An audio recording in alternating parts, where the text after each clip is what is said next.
MLA Kavya Krishna Reddy Malepati Subba Naidu మధ్య వర్గపోరు మరోసారి భగ్గముంది. కృష్ణారెడ్డిపై మాలేపాటి సుబ్బనాయుడు అభిమానులు విరుచుకుపడ్డారు.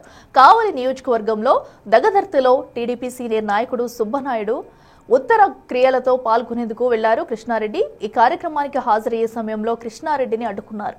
కారును లోపలికి రానివ్వకుండా దూసుకుపోయారు. ఎమ్మెల్యే కారుపైకి కుర్చీలు విసిరేశారు. పోలీసులు రక్షణ కల్పించినా ఎమ్మెల్యే కృష్ణారెడ్డి కారును లోపలికి రానివ్వలేదు. కొద్దిసేపు తోపులాట జరిగింది. ఎమ్మెల్సీ బీదే రవిచంద్ర, పలువురు రాష్ట్ర నాయకులు మాలేపాటి వర్గీయులకు నచ్చచెప్పే ప్రయత్నం చేశారు. అయినా గో బ్యాక్ ఎమ్మెల్యే అంటూ మాలేపాటి అభిమానులు నినాదాలు చేశారు. చేసేదేమీ లేక కావలి ఎమ్మెల్యే కావ్య కృష్ణారెడ్డి అక్కడి నుంచి వెనుతిరిగారు.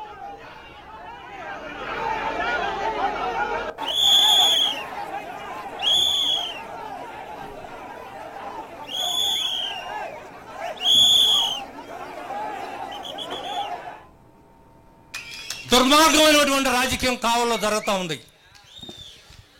జిల్లాలో ఉన్న నాయకులకు ఎవరికి చెప్పినా మన సాయి చూసేది, మన పరిస్థితి మనం గమనించి మన దగ్గరికి తీసేటువంటి పరిస్థితి లేదు. మరి ఏం చేయాలా?